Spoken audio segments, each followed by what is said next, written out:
সম্প্রতি ভারতীয় মিডিয়ায় মানে ব্যাপকভাবে আলোচনা হচ্ছে যে জুলাই পরবর্তীকালে বাংলাদেশে দক্ষিণপন্থী রাজনীতির উত্থান ঘটেছে, মৌলবাদীও বলছে, মৌলবাদী উত্থান ঘটেছে এবং ইসলামিস্টরা এখানে হচ্ছে রেডিক্যালিস্ট শব্দটা ব্যবহার হ্যাঁ, করছে এবং জঙ্গি শব্দটাই তারা ব্যবহার করছে এবং এর সাথে আইএসআই এর রিলেশনটাও মানে তারা মানে কানেক্ট করছে এবং আপনাকে নিয়েও অনেক কথাবার্তা এসছে। আপনি সামগ্রিক বিষয়গুলোকে আসলে কিভাবে দেখেন? এরা তো দেখেন, আপনি যদি ফিরে যান আমাদের ইতিহাস, সবসময় তারা কিন্তু ফেল স্টেট একটা কনসেপ্ট একটা এস্টাবলিশ করে তারা আমাদেরকে একটা অস্থিতিশীল করার জন্য চেষ্টা করেছে। এবং এই জুলাই বিপ্লবের পরবর্তীতে শত শত উদাহরণ দেওয়া যাবে। তাদের রিপোর্ট, তাদের যে মিডিয়া ব্যক্তিত্ব, তাদের জার্নালিস্টরা যে সমস্ত আছে, তাদের থিঙ্ক ট্যাঙ্ক যারা আছে, তারা সব প্রোপাগান্ডা করছে বাংলাদেশকে অস্থিতিশীল করার জন্য। ওখান থেকে বসে তারা এই সোশ্যাল মিডিয়ার মাধ্যমে সমস্ত অপপ্রচার করছে। এগুলো একেবারে সমস্ত হাস্যকর। আমাকে নিয়ে তো আপনার এই আনন্দবাজার পত্রিকা, বাংলা বাজার এবং ওখানে আপনার বিভিন্ন বাংলাদেশে যারা ভারতের এজেন্ট আছে এরকম কিছু ইউটিউবার, এমনকি পাকিস্তানেরও আপনার কোনো মিডিয়া, সবাই মিলে আমাকে তারা বলার চেষ্টা করছে যে আমার সাথে আইএসআই যোগাযোগ আছে, আনসারুল ইসলাম না কি যেন একটা বলে। আমি তো এগুলোর নামও শুনিনি আগে। আইএসআইয়ের নাম তো আগে শুনেছি, তো এদের কোনো ব্যক্তির সাথে আমার দূরতম কোনো সম্পর্ক আছে এমন তো কোনো আলামত তারা প্রমাণ দেখাতে পারেনি। তারা শুধু বলছেই। গতকালকে যেটা বললাম আমি, চন্দন নন্দী একটা রিপোর্ট বেরিয়েছে যেটাতে তারা বলছে যে আমি এখানে বনানীতে কোথায় বসে বসে আমি মিটিং করছি। এর আগে একটা বেরিয়েছিল যে আমি তাদেরকে ট্রেনিং দিচ্ছি। বনানীতে আমি যাই না বলতে গেলে কোনো ভাষায় কেউ গ্যারান্টি দিয়ে বলতে পারে, কেউ প্রমাণই দিতে পারবে না এই ধরনের। তো প্রচারতে তারা, আমি একটা স্টেটমেন্ট দিয়েছিলাম, আমি যার থানায় জিডিও করেছিলাম যখন ওইগুলি হয়েছিল কয়েক মাস আগে, যে তারা যে কতটুকু কল্পনা করে যে এটা আমাদের কল্পনা করার শক্তি নেই, তারা কত কল্পিত রিপোর্ট দিতে পারে। এগুলি সমস্ত কনকক্টেড স্টোরিজ। আমি মনে করি এগুলি সমস্ত হাস্যকর রূপক, এগুলোর কোনো বিশ্বাসযোগ্যতা তো নাই। এগুলো তাদের সামান্যতম প্রমাণও তারা দিতে পারবে না। কথিত আছে, শোনা যায়, বলা হয়েছে, বলা হয়ে থাকে, এগুলি তো কোনো ভিত্তি নেই। তারা সুনির্দিষ্ট প্রমাণ দিয়ে তাদের কোনো সমস্যা প্রমাণ দিতে পারবে না। কারণ আমি খাঁটি দেশপ্রেমী এবং আমি কোনো বিদেশি কোনো রকমের কোনো ব্যক্তির সাথে, কোনো সংস্থার সাথে আমার এই ধরনের কোনো রকমের কোনো সম্পর্ক নাই। আমি বিদেশি বিভিন্ন মিডিয়াতে সাক্ষাৎকার দিয়েছি আমাদের দেশের উপরে, আমার আয়নাঘরের অভিজ্ঞতার ব্যাপারে, কিন্তু এর বাইরে অন্য কোনো রকমের কোনো আমার কারোর সাথে লিঙ্ক, আমি গ্যারান্টি দিয়ে বলছি, একটা দেখা প্রমাণ তারা। তো এগুলো তো প্রচার তো এরা যারা মিডিয়া, তো সাংঘাতিক একটা বাংলা কথাই বলে যে মিডিয়া ক্রিয়েটস পাবলিক ওপিনিয়ন, এবং তারা তাদের পক্ষে যায় এমন পাবলিক ওপিনিয়ন ক্রিয়েট করার জন্য তো এই ন্যারেটিভ তৈরি করেই আসছে। আপনি কি রাজনীতির মানে আপনাকে নিয়ে যেহেতু ব্যাপক আলোচনা, মানে আপনি রাজনীতিতে নাই কিন্তু রাজনৈতিক অঙ্গনে আপনাকে নিয়ে আলোচনা আছে, আপনি মানে আপনি এখন আসলে কি করছেন বা কেন আপনাকে নিয়ে এত আলোচনা? কেন আলোচনা, যারা আলোচনা করে তাদেরকে জিজ্ঞাসা করলে ভালো হবে। আমার এটা একটা হতে পারে যে আমার বাবার একটা পরিচিতি, 1 নম্বর। 2 নম্বর, সেনাবাহিনীতে আমাকে অফিসার সবাই ভালোবাসে, কারণ আমি দীর্ঘদিন কাটিয়েছি এবং আলহামদুলিল্লাহ আমার রেজাল্ট ভালোই ছিল। এই কারণে সবাই আমাকে অন্তর থেকে ভালোবাসে, শ্রদ্ধা করে। এবং আপনারা জানেন বাংলাদেশ সেনাবাহিনীর প্রায় 600-র মতো অফিসার আমার ছাত্র আছে এখন, যাদের অধিকাংশ general, brigadier general, 1 star, 2 star, 3 star, even সেনাপ্রধানও আমার ছাত্র। আর আমার আয়নাঘরে আমার 8 বছরের কঠিন জীবন, এসব কিছু মিলে তারা আমাকে এখন, কেন মানুষ আমাকে নিয়ে এত আলোচনা করে আমি জানি না। আপনি ওই যে গোলাম মাওলা রনি সাহেবের একটা দেখেছেন কিনা আপনি, যে উনি বলছেন আমি এখন বাংলাদেশ চালাই, বাংলাদেশের সমস্ত প্রশাসন আমার কথায় উঠে বসে, সমস্ত সিদ্ধান্ত আমি দেই। তো আমি ওটা জবাবে বলেছিলাম যে ভাই, আমি কবে থেকে এই দায়িত্বটা পেলাম, আমার পদের নাম কি, আমার অফিস কোথায়, এগুলি যদি বলতেন তাহলে আমি আমার অটোবায়োগ্রাফিতে লিখতে পারতাম। আমি তো 16 মাসের উপরে 17 মাস হচ্ছে আমার মুক্তির পরে, আমি তখন পর্যন্ত আমার পেনশনের টাকা পাইনি। আপনি কি অটোবায়োগ্রাফি লিখছেন বা আয়নাঘর নিয়ে আপনার? আয়নাঘর তো একটা বই বেরিয়েছে, সরি আমি খেয়াল করিনি, আপনার জন্য নিয়ে আসতে পারতাম, আপনি লোক পাঠিয়ে দিলে আমি দিয়ে দিব। এটা তো অগস্ট মাসে বেরিয়েছে এটা।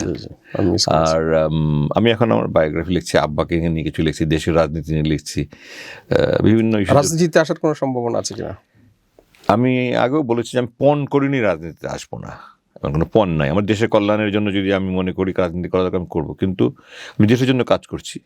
আমি অটিস্টিক ফাউন্ডেশনের সাথে আছি, আমি চ্যারিটেবল অর্গানাইজেশনের চেয়ারম্যান, আমি থিঙ্ক ট্যাঙ্ক গ্রুপের চেয়ারম্যান হিসেবে কাজ করছি, বিভিন্ন স্কুলে আমি টিচারদের সাথে তাদেরকে মোটিভেশনাল লেকচার দিচ্ছি, গার্জিয়ানদের সাথে আমি প্যারেন্টিং প্রোগ্রাম করছি, এগুলি সবই জাতি গঠনের জন্য। আপনি আয়নাঘরের কথা বললেন, কিন্তু আপনার আয়নাঘর নিয়ে একটা আলোচনা আছে যে আপনাকে আয়নাঘরের জীবনের বাইরে কোনো একটা সময় আপনাকে এসি রুমে রাখা হয়েছিল, এরকম একটা মানে ব্যাপক আলোচনা আছে।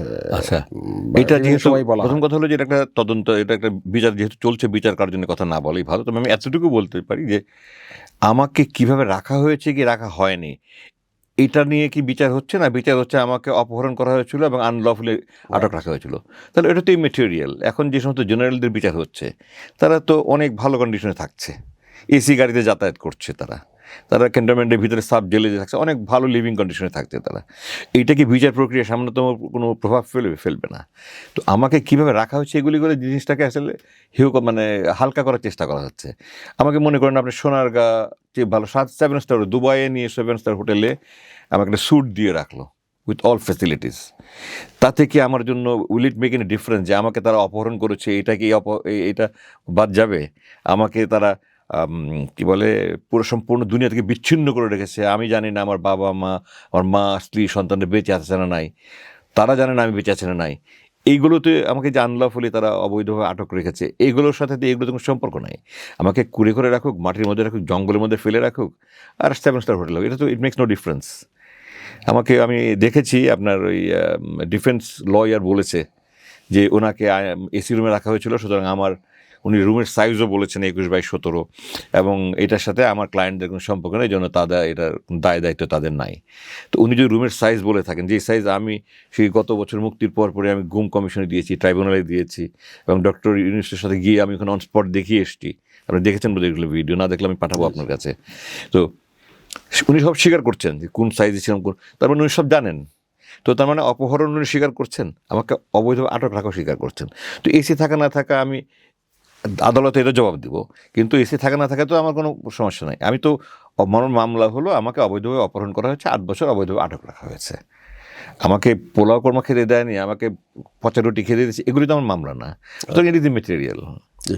আমরা যদি আবার চিটাগাং হিল ট্র্যাক্সে একটু আসতে যাই, আপনি চিটাগাং হিল ট্র্যাক্সে আপনি জানেন যে এখানে ক্রিশ্চিয়ানাইজেশনের একটা ষড়যন্ত্র সেখানে চলছে, এ বিষয়ে যদি আপনি কিছু বলেন। জি, এটা অনেক আগে থেকেই পার্বত্য চট্টগ্রামে, আপনি তো নিশ্চয়ই জানেন, আপনি এটা নিয়ে বিশেষজ্ঞ একজন, বইটই লিখেছেন, যে উত্তর দিকে পাংখু আর দক্ষিণ দিকে বম, এই দুটো উপজাতি হলো খ্রিস্টান, এবং এটা সে ব্রিটিশ আমল থেকেই আছে। এর জনসংখ্যা কিন্তু খুব বেশি নয়, কিন্তু অফ লেট আমি যেটা জানি 90 সালের এই নতুন শতাব্দীতে এসে তারা আস্তে আস্তে বিভিন্ন এনজিও করে কিছু কিছু এলাকায় তারা হিন্দু খ্রিস্টান করছে। আমার একটা আশঙ্কা আছে যে ইস্ট তিমোরের মতো যে পাশ্চাত্য দেশের যারা পশ্চিমারা যারা আছে, তারা এখানে একটা দীর্ঘমেয়াদী পরিকল্পনা করে, যে অর্ধ শতাব্দী বা এই ধরনের কোনো পরিকল্পনা করে তারা খ্রিস্টান আস্তে আস্তে খ্রিস্টান জনসংখ্যা বাড়িয়ে এটাকে বিচ্ছিন্নভাবে আপনার যে ইস্তিমোর মধ্যে একটা বিচ্ছিন্ন রাষ্ট্র করার চিন্তা করে কি না, এটা নিয়ে আমার একটা শঙ্কা আছে। তবে আমি রিসেন্টলি যেহেতু পার্বত্য চট্টগ্রাম সম্পর্কে বিস্তারিত আমার কোনো জানার সুযোগ হয়নি, বা আমি যাইনি ওদিকে জানতে, কী পরিমাণ বেড়েছে গত 20 বছরে বা 25 বছর, এটা আমার ঠিক ধারণা নেই। আপনি এটা নিয়ে ভালো কাজ করেন, আপনি হয়তো বলতে পারবেন। কিন্তু তারা যখনই কাজ করা শুরু করেছে, আমি জানতে পেরেছি তারা ওখানে আস্তে আস্তে খ্রিস্টান হচ্ছে কিছু, তখনই কিন্তু আমি তখন থেকেই আশঙ্কা যে তারা কি এটাকে ইস্তেমরের মতো একটা আলাদা রাষ্ট্র করার জন্য চিন্তা করছে কিনা, এবং আমি এখনো এটাকে অমূলক বলে উড়িয়ে দিতে চাই না। আমরা যদি দেখি ত্রিপুরার রাজা, মানে ত্রিপুরার এখন যিনি রাজা, ত্রিপুরার রাজার কথা, ত্রিপুরার রাজা প্রদ্যুৎ বিক্রম মাণিক্য দেববর্মা, উনি বেশ ভারতীয় মানে প্রথম সারির গণমাধ্যমগুলোতে কন্টিনিউয়াসলি বলছে যে ওনাকে যদি ভারত সরকার দায়িত্ব দেয়, উনি 2 ঘন্টার মধ্যে চিটাগাং পোর্ট পর্যন্ত দখল করে নেবেন। এবং উনি উনি বলছেন, একাধিক জায়গায় বলেছেন, এবং রাজনৈতিক মঞ্চে বলেছেন, বহুবার বলেছেন, এবং উনি বলছেন যে চট্টগ্রাম বন্দর ছাড়া আমরা বাঁচতে পারবো না, কাজেই এট এনি কস্ট চট্টগ্রাম বন্দর আমাদের লাগবে এবং এটা নিতে হবে এবং আমাদেরকে দায়িত্ব দিন। এবং স্পেশালি বাংলাদেশের ভিতর থেকে যখন এই ধরনের কথা হয়, উনি আরও বেশি এটা নিয়ে মানে রিয়াক্ট করেন। এই বিষয়গুলো আপনি কি, এবং আমরা আরেকটা, আমি এটা প্রথম শুনলাম যে ত্রিপুরার রাজা, উনি তো মানে খ্রিস্টান নয়, ত্রিপুরা তো ত্রিপুরা, হ্যাঁ ত্রিপুরা তো তারা হিন্দু ধর্ম। তো আমি এই ধরনের কথা বলেছি কিনা জানি না, আমার তো হাস্যকর মনে হয়, অবশ্যই বলেছেন। আমার হাস্যকর মনে হয়। যাই হোক, আমি আউট অফ টাচ ছিলাম বহুদিন। আমরা কিন্তু একটা জিনিস খেয়াল করবেন, ভৌগোলিকভাবে ভূকৌশলগতভাবে আমরা কিন্তু ভারতের উপর নির্ভরশীল না, কিন্তু ভারত কিন্তু সেভেন সিস্টার্সের জন্য আমাদের উপর নির্ভরশীল, কারণ ওগুলো ল্যান্ডলকড। তো সুতরাং ভারত এই সেভেন সিস্টার্সের লজিস্টিক সাপ্লাইয়ের জন্য আমাদের উপর পরোক্ষভাবে নির্ভরশীল।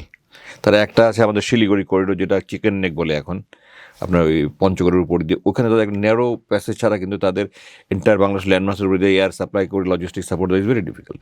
তো তারা যদি আমাদের এই সি অ্যাক্সেসটা পায়, তাদের সি লাইন অফ কমিউনিকেশনটা যারা যদি স্লক বলি এসএলওসি, এটা যদি ব্যবহার করতে পারে তারা, তাদের জন্য অনেক সুবিধা হবে লজিস্টিক সাপ্লাই। এই জন্য তারা কিন্তু পরোক্ষভাবে আমাদের উপর নির্ভরশীল, আমরা তাদের উপর নির্ভরশীল না। তো ত্রিপুরা কীভাবে 2 দিনের মধ্যে বলেছে এটা 2 ঘন্টার মধ্যে তারা দখল করে, আমি তো বিস্মিত যে এটা শুনে। তাদের কী আছে তারা দখল করতে পারবে? আমাদের এই সশস্ত্র সেনাবাহিনী আছে, আমাদের এই ল্যান্ডমার্ক পার্বত্য চট্টগ্রামের ভূমির গঠন তো আপনি ভালো করে জানেন। এখান দিয়ে একটা প্লেন ল্যান্ডে যেভাবে অগ্রাভিযান চালানো যেতে পারে, আপনার এই 1971 যুদ্ধে যদি দেখেন 13 দিনে সে ভারত সেনাবাহিনী ঢাকায় চলে এসছে, ওটা তো একটা প্লেন ল্যান্ডের মধ্যে দিয়ে এবং উইদাউট এনি অপোজিশন আসছে, কোনো বাধাই ছিল না। আর সেখানে ওই ত্রিপুরা থেকে একেবারে মানে চট্টগ্রাম বন্দর পর্যন্ত চলে আসবে তারা যদি ফুল স্কেল শক্তি নিয়ে আসে, তারা পারবে না, এটা সহজ না। আমাদের সেনাবাহিনী কি বসে থাকবে নাকি? আমাদের বিজেপি কি বসে থাকবে নাকি? আমাদের পুলিশ বসে থাকবে নাকি? আমাদের সাধারণ জনগণ বসে থাকবে নাকি? এটা তার একটা অলীক কল্পনা তাদের, যে আমি যদি বলি যে আমার অমুক দেশকে 1 ঘন্টার মধ্যে দখল করে ফেলতে পারবে, এটা অলীক কল্পনা। আপনি দেখেন এই আমরা যদি গালফ ওয়ারের দিকে তাকাই, যখন 1990 সালে ইরাক কুয়েত দখল করেছিল, এরপরে দীর্ঘদিন পর্যন্ত প্রায় 1.5 বছর 2 বছর পর্যন্ত 1.5 বছর পর্যন্ত 50টার উপরে দেশের মাল্টি ন্যাশনাল ফোর্স সৌদি আরবে আমেরিকার অধীনে ওখানে তারা মোতায়েন ছিল, অপারেশন ডেজার্ট শিল্ড নামে। এরপরে তারা 100 ঘন্টা পর্যন্ত তারা এয়ার স্ট্রাইক করেছে, 100 আওয়ার ওয়ার বলে এটাকে, করে ইরাকে দুর্বল করেছে। তারপরে তারা এটাকে অ্যাডভান্স করে সেই আমি আরেকটু জিনিস যোগ করি যে আমি তো ত্রিপুরার কথা বললাম, বাট মিজোরামের মুখ্যমন্ত্রী তিনিও এটা বলছেন যে লালডেঙ্গা, হ্যাঁ, উনি বলছেন যে ব্রিটিশরা অন্যায়ভাবে আমরা একই জাতিগোষ্ঠীকে 3 রাষ্ট্রের মধ্যে ভাগ করে দিয়েছে, আমরা এটা মানি না এবং এটা খ্রিস্টবাদের ভিত্তিতে এটাকে এক করতে হবে অচিরেই। উনি আমেরিকায় গিয়ে বলেছে এবং ওনার ভিডিও অডিও ওনার এগুলো বোধহয় আমি বন্দী থাকাকালীন, এই জন্য আমি এই সমস্ত ব্যাপারে আপনার মুক্ত হওয়ার পরে। আচ্ছা, তাই? আপনি মুক্ত হওয়ার পরে এগুলো অভ্যন্তরীণ বেশনে অনেক বেশি আমি লার্নিং এটা শুনিনি। আমি লার্নিং তো একসময় আমাদের পার্বত্য চট্টগ্রাম এলাকা ছিল, আপনার বান্দরবান ডিস্ট্রিক্টের ভিতরে তার আপনার সুংসুংপাড়া একটা ক্যাম্প আছে, আপনি জানেন কিনা, রুমা, হ্যাঁ, ওই এলাকায় তাদের ক্যাম্প আছে, এখনো আছে। এখন আছে ইন দ্য সেন্স যে আমি ওই স্ট্রাকচারগুলি রয়ে গেছে, আমি সেটা বলছি। ওই স্ট্রাকচারগুলি রয়েছে, তাদের ওখানে কবর আছে, তাদের যারা মারা গেছে ওখানে কবর আছে। আমি গিয়েছি ওখানে হেলিকপ্টারে করে, আমি 85, 86, 87 বান্দরবানে ছিলাম, আমি কমান্ডারের সাথে গিয়েছি ওখানে। তো লালখান তো এদিকে ছিল, আমার দিকে ছিল। তারপরে তো এটা আপনার 80 দশকের মাঝামাঝি তারা পার্বত্য চট্টগ্রাম বান্দরবান জেলা শান্তি বাহিনী মুক্ত হয়ে গেল। তো এগুলো হাস্যকর কথা। এটা ঠিক যে আমি যেটা বলি যে 2 নেশন থিওরি যেটা ছিল 1947 পার্টিশনের সময়, এটা আমি বাস্তব মনে করিনি যে পাকিস্তান এবং ইন্ডিয়া ধর্মের ভিত্তিতে যে ভাগ হলো। কারণ একটা দেশের 2টা খণ্ড, ইস্ট পাকিস্তান ওয়েস্ট পাকিস্তান, এই 1,500 কিলোমিটার দূরে, এটা কোনো বাস্তবভাবে এটা মানে ভায়াবল একটা নেশন স্টেট হতে পারে না। যে সরাদি সাহেবের যে লাহোর প্রস্তাব ছিল 1940 সালে, সেইটা অনুযায়ী 3টা রাষ্ট্র হতে ভালো ছিল। শের বাংলা সাহেবের, হ্যাঁ, ফজলুল হক সাহেবের আর কি। উনি যেটা বলেছিলেন যে এই পশ্চিমবঙ্গ আমাদের আসবে, পশ্চিম দিনাজপুর, নদিয়া, আসাম, এগুলো সব আমাদের মধ্যে চলে আসবে। এটা আমি মনে করি আরও অনেক ভায়াবল হতো, 3টা রাষ্ট্র হতো। কিন্তু এটা যেহেতু হয়নি, এখন যে বাস্তবতা আছে, এই বাস্তবতা উনি যেটা বলছেন যে মিয়ানমার এবং ইন্ডিয়া বাংলাদেশ থিওরি অনুযায়ী তো আমাদের মুর্শিদাবাদ, মালদহ, নদিয়া, তারপরে কুচবিহার, জলপাইগুড়ি, এগুলো করিমগঞ্জ, এগুলো সব আমাদের সব চলে আসার কথা, এগুলো আমাদের পাওয়ার কথা। আপনি জানেন কিনা, সোহরাওয়ার্দী সাহেব কিন্তু 47-এ 1.5 ভাগের পর আসেনি, উনি কলকাতায় থেকে গিয়েছিলেন। এবং 1 বছর পরে উনি পশ্চিম পাকিস্তানে গেছেন, এখানে আসেননি। উনি 50-এর দশকের মাঝামাঝি এখানে আসছেন। এর আগ পর্যন্ত উনি এখানে ছিলেন, উনি ওই কলকাতায় উনি থেকে ওই পাকিস্তানে চলেন, পশ্চিম পাকিস্তানে ওখানে প্র্যাকটিস করতেন উনি। তো আপনি এগুলি ওই শেখ সাহেবের যে অসমাপ্ত আত্মজীবনী বইটি, এগুলি বিস্তারিত পাবেন, সোহরাওয়ার্দী সাহেবের মুভগুলো বিস্তারিত জানতে পারবেন। তো এটা তো আমার কাছে মনে করি একটা হাস্যকর, লাল ডাঙ্গা যদি বলে থাকে এটা একটা হাস্যকর কথা বলেছে। এটা কোনো বাস্তব সমাধান না, তারা আবেগ আর বাস্তবতা তো এক নয়। আচ্ছা, এখন যে এই যে রোহিঙ্গা সমস্যাটা এসছে, আপনি রোহিঙ্গা সমস্যার সাথে পার্বত্য চট্টগ্রাম সমস্যার কোনো সংযোগ দেখেন কিনা? না, এটার সাথে এটা কোনো লিঙ্ক আপ করা যাবে না। রোহিঙ্গা সমস্যা সম্পূর্ণ ডিফারেন্ট ইস্যু। এটা যে আপনার আরাকান রাজ্য যেটা আছে ওখানে তারা যা বার্মিরা তো বৌদ্ধিস্ট, বাট রোহিঙ্গারা তো আপনার নাইখংছড়ি বর্ডার দিয়ে এখানে বাট ওটা পার্বত্য চট্টগ্রাম থেকে একটু বিচ্ছিন্ন তো না। এখন যদি আপনি পার্বত্য চট্টগ্রাম, টিপিক্যাল পার্বত্য চট্টগ্রামের যে ভূখণ্ড এবং ওখানকার জনগোষ্ঠীর সাথে এদের মিল পাবেন না। এরা তো মুসলমান এবং এরা বাংলাভাষী, বাংলা ভাষায় কথা বলে তারা।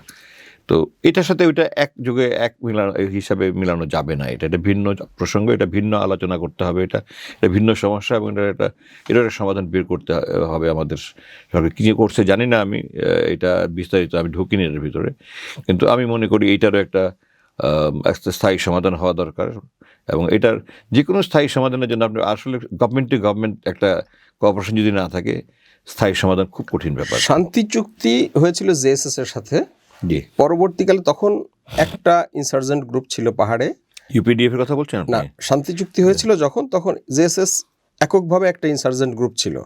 পরবর্তীকালে ইউপিডিএফ হয়েছে, পরবর্তীকালে জেএসএস সংস্কার হয়েছে, ইউপিডিএফ ডেমোক্রেটিক হয়েছে এবং আরও দুটো সংগঠন এমএনপি এবং কেএনএফ এর জন্ম হয়েছে। তো অর্থাৎ টোটাল মিলিয়ে এখন পার্বত্য চট্টগ্রামের 6টা ইনসার্জেন্ট গ্রুপ। তো এই যে 6টা সশস্ত্র গ্রুপ, আপনি কি মনে করেন যে শান্তি চুক্তি দিয়ে এই 6টা ইনসার্জেন্ট গ্রুপকে নিরস্ত্র করা বা পার্বত্য চট্টগ্রামের শান্তি স্থাপন করা সম্ভব? আমি যদি একটু পিছনে ফিরে যাই, দেখেন আপনি 1996 সাল পর্যন্ত কিন্তু শুধু জনসংহতি সমিতি ছিল, আর কোনো দল ছিল না। এবং আপনি যেটা বলছেন জনসংহতি সশস্ত্র বিভাগটা ছিল শান্তি বাহিনী। জনসংহতি ছিল একটা পলিটিক্যাল প্ল্যাটফর্ম, রাইট। তো ভারত যেহেতু এটাকে নিয়ন্ত্রণ করতো, এবং এখনও কিন্তু এখন উপজাতি নেতা অনেকে কিন্তু এখন রয়ে গেছে ভারতে, তো ভারত যখন নিয়ন্ত্রণ করতো, তারা দেখলো যে আমরা এখন একটা শান্তি চুক্তি, যেহেতু আওয়ামী লীগ ক্ষমতায় আসছে, একটা আইবার শান্তি চুক্তি করি আমরা, কিন্তু এই মানে পরিস্থিতিটা যেন আমাদের নিয়ন্ত্রণে থাকে এবং একটা অস্থিরতা বজায় রাখা যায়। তারা কিন্তু ভিতরে ভিতরে ইউপিডিএফ তখনই তৈরি করলো সারেন্ডারের আগেই, এবং সমস্ত সচল অস্ত্র যেগুলি ছিল এগুলি ইউপিডিএফের কাছে দিয়ে সন্টু লারমা খাগড়াছড়ি স্টেডিয়ামে যে তৎকালীন প্রধানমন্ত্রী শেখ হাসিনার কাছে আত্মসমর্পণ করলো। এটা ছিল একটা সম্পূর্ণ আইওয়াস, সমস্ত অচল অস্ত্র। আমি তো তখন পার্বত্য চট্টগ্রামে, সমস্ত অচল অস্ত্র আত্মসমর্পণ করলো 2 তারিখ ডিসেম্বরে 1997। পরের দিনই শান্তি চুক্তি হয়েছে 2 তারিখ, কিন্তু ইয়েতে অস্ত্র সমর্পণ করছে ফেব্রুয়ারির 97। আমি তখন ওখানে 97 খাগড়াছড়ি স্টেডিয়ামে অস্ত্র সমর্পণ করছে 1998 সালের 10 February. I need to recheck. না, আপনি চেক করেন, আমি আজকে যে রিচেক করব। আচ্ছা, শিওর যে আমার যতটুকু মনে পড়ে, আমি তো তখন ওখানে। শান্তি চুক্তি হয়েছে ঢাকায়, শান্তি চুক্তি স্বাক্ষরিত হয়েছে ঢাকায় রাষ্ট্রীয় অতিথি ভবন পদ্মায় 1997 সালের 2রা ডিসেম্বর। আর ঢাকায় আর আত্মসমর্পণ হয়েছে 1998 সালে। ডেটটা ইজ ইমেটেরিয়াল, কিন্তু যেই দিন আমার যতটুকু মনে পড়ে আর কি, যে সেটা হলো 2 তারিখে আত্মসমর্পণ করেছে এবং পরের দিনই ইউপিডিএফ আত্মপ্রকাশ করেছে। এবং আমি তখন পার্বত্য চট্টগ্রাম ছিলাম। আমাদের কিন্তু তখন একটা বড় সমস্যা ছিল, এর আগে আমরা আমাদের ক্যাম্প নিরাপত্তা, ওই দিন খাগড়াছড়ি স্টেডিয়ামে ওরা কালো পতাকা দিয়ে প্রতিবাদ করেছে। ইউপিডিএফ আরো নভেম্বরে এসে 98 নভেম্বরে এসে ঢাকায় অফিসিয়ালি আত্মসমর্পণ। ঢাকায় তার অ্যাক্টিভিটিস পরে ওই বছরই শুরু করেছে, ওই বছরই। তো এরপরে কিন্তু আস্তে আস্তে আপনি বাকি যেগুলো বললেন, কুকি তো আমি যখন অপহরণে তখন কুকির নামও শুনে যাই, আমি মুক্তির পরে শুনছি। জিএসএস যে একটা ডেমোক্রেটিক ফ্রন্ট হয়েছে বা অন্যান্য আরও যে ইউপিডিএফ এর ডেমোক্রেটিক হয়েছে, এসব নতুন শুনছি আমি। তো এখন এগুলোর ভিতরে ঢুকতে হবে অ্যাকচুয়ালি। আমি যেহেতু এগুলো নিয়ে আমার স্ত্রী প্রথম শুনলাম, আমি এগুলো নিয়ে আমি কিছু কাজ করা শুরু করেছি, কারণ আমার তো মাল্টি ডাইমেনশনাল কাজের ফলে এগুলোতে আমি ফুল ফোকাস করতে পারছি না। কিন্তু এগুলো সব কিছু তাদের কি এজেন্ডা, কি মোটিভ, এগুলি জেনে আলোচনা করে যেগুলো আছে পার্বত্য চট্টগ্রামের এগুলোকে, কুকিটা তো ডিফারেন্ট প্ল্যাটফর্ম বলে আমার কাছে মনে হয়, এবং এটা তো এগুলি সবই ভারতের সৃষ্টি বলে আমি মনে করি। যেন একটা ডাই ডাউন হলে আরেকটা অ্যাক্টিভ হয়, এই ধরনের একটা থাকতে পারে, আমি জানি না, বা তাদের নেতৃত্বের কন্ট্রোল থাকতে পারে। আপনি জানেন কিনা জিএসএস যে ভাগাভাগি হয়ে গেলো, এটা আপনার ধারণা আছে? এটা এই লারমা গ্রুপ এবং প্রীতি গ্রুপ, এবং প্রীতি গ্রুপ তো 1985 সালে এরশাদ সাহেবের কাছে রাঙামাটি স্টেডিয়ামে মে মাসে সারেন্ডার করলো। নেতৃত্বের কন্ট্রোল কিন্তু মেইন ছিল এমএন লারমা, চাচ্ছিল সত্য লারমা লিডার হোক, আর তারা চাচ্ছিল যে প্রীতি কুমার লিডার হোক। এবং এম এন লার্মা তারা ছিল সিনিয়র সব সিটিজেন এবং তারা যাচ্ছিল একটু লং টার্ম কাজ করতে, এবং পিজি গ্রুমার সব ইয়াংরা তার সাথে ছিল, এবং তারা যাচ্ছিল শর্ট টার্ম আমাদের মনে করেন ইয়ের মতো আর কি। দ্য ডিফারেন্স ইজ আমাদের বাংলাদেশের প্রেস চিন্তা করি আমরা যে সিনিয়র পলিটিশিয়ানস আর আপনি এনসিপি বা যারা সমন্বয়ক বা এই ধরনের যারা, তো এই Larma group long term plan করতো এবং প্রীতি গ্রুপ শর্ট টার্ম প্ল্যান করে সমাধান চাচ্ছিল, এবং এই জন্য তাদের মধ্যে নিজেদের মধ্যে বিভেদ হয়ে গেল। এবং স্থানীয়ভাবে কিন্তু লার্মা গ্রুপকে বলতো লাম্বা গ্রুপ, এরা আপনি জানেন কিনা জানি না, আর প্রীতি গ্রুপ বলতো বাইটটা গ্রুপ বলতো, হ্যাঁ। এবং তারা তাদের এক সময় তারা তাদের পিছনে ঘুরতো, আমাদের সেনাবাহিনীর সাথে তারা সুযোগ পেলেও তারা অ্যাম্বুশ করতো না, তারা তাদের প্রতিপক্ষকে ধরার জন্য। এবং এই সাজেকের কাছে একটা জায়গায় তারা দুই দল আলোচনা করলো যে আমরা একসাথে বসে আলোচনা করে সমাধান করবো, এটা আমরা ইউনিফিকেশন হয়ে যাব। আপনি এই ঘটনা জানেন কিনা আমি জানি না। আচ্ছা, আমরা যদি এটা বলে নিই একটু। আপনার ওই যে বাঘাইছড়ি উপজেলা যে মারিশা একটা জায়গা আছে, বাঘাইছড়ি ওটার থেকে একটু উপরে উত্তর পূর্ব দিকে, ওখানে জায়গার নাম এক্স্যাক্টলি মনে আসতেছে না, ওখানে তারা স্থান সময় নির্ধারণ করলো 10ই নভেম্বর 1983, এবং টাইম ঠিক করলো। লার্মা গ্রুপ আগে গেল, ওইখানে পৌঁছালো। প্রীতি গ্রুপ তখন বিশ্বাসঘাতকতা করলো, তারা ওই স্থানে না গিয়ে ওইটাকে ঘেরাও করে গুলি করলো, গোলাগুলি শুরু হলো, মারামারি। এবং ওই সময় কিন্তু এম এন লার্মা মারা গেল, এবং তারা এখনও সেটা পালন করে, এম এন লার্মার হত্যা দিবসটাকে পালন করে। তো এই যে বিভিন্ন আপনার ফ্রন্ট বলছেন নতুন নতুন গদিয়েছে, এগুলো নেতৃত্বের কোন্দলের জন্য হতে পারে, আই এম নট শিওর, আমি ঠিক নিশ্চিত নই যে এগুলো নেতৃত্বের কোন্দলের জন্য। আমাদের তো এই অঞ্চলের লোকজনের মধ্যে তো নেতৃত্বের কোন্দল এটা একটা ইনবিল্ট হয়ে আছে আমরা। আচ্ছা, আরেকটা জিনিস হলো যে আদিবাসী দাবি করছে তারা, এখন বাংলাদেশে তারা নিজেদেরকে আদিবাসী দাবি করছে। আপনি জানেন যে তারা সবাই মিয়ানমার এবং ইন্ডিয়া থেকে আসা। এই বিষয়টাকে আপনি কীভাবে দেখেন? আদিবাসী টার্মটার ব্যাপারে আমার খুব একটা পার্টিকুলারলি আমার কোনো অ্যালার্জি নাই। আমার কথা হলো যে তারা এই ভূখণ্ডের মানুষ, এই ভূখণ্ডের স্বাভাবিক। আমি যদি তারা এসে যদি ঢাকায় ফ্ল্যাট কিনতে পারে, জমি কিনতে পারে, আমি কেন গিয়ে রাঙামাটি খাগড়াছড়ি থেকে আমি ফ্ল্যাট কিনতে পারবো না, জমি কিনতে পারবো না? কিন্তু তারা এটা বাধা দিচ্ছে। তো এই ধরনের কোনো ডিসক্রিমিনেশন আমার কাছে পছন্দ নয়। আমি ব্যক্তিগতভাবে যে কোনো দেশের একটা ভূখণ্ডের মানুষ, সে ওই ভূখণ্ডে তার সবারই সমান অধিকার থাকা উচিত। তারা এখানে এসে যে সুবিধাটা ভোগ করবে, আমি কেন গিয়ে ওখানে পাবো না? আমি কেন এই আপনার বাঘাইছড়ি বা মাইনি মুখ এলাকায় গিয়ে আমি জমি কিনতে পারবো না বা ব্যবসা করতে পারবো না? তো এইটাকে আমি ঠিক আদিবাসী শব্দটার প্রতি আমার পার্টিকুলারলি কোনো অ্যালার্জি নাই। আদিবাসী যদি বলতে হয় তো আমাদের তো অনেক লোক আছে যারা এখানে 70-80 বছর 100 বছর থেকে আছে। তো আদিবাসীর সংজ্ঞাটা কি, এটাও একটা আমাকে সংজ্ঞায়ন করতে হবে। আদিবাসীর সংজ্ঞাটা কি? তারাও তো মানে তাদের কারা মাইগ্রেট করে এসছে, কারা এখানে একেবারে 14 পুরুষ থেকে আছে, এগুলি তো একটা হিউজ স্টাডির ব্যাপার একটা। সুতরাং এই বিতর্কে না যাওয়াটাই আমি সমীচীন মনে করি। আমরা এখানে এক দেশের মানুষ, আমরা একসাথে থাকবো, এক সুযোগ সুবিধা ভোগ করব।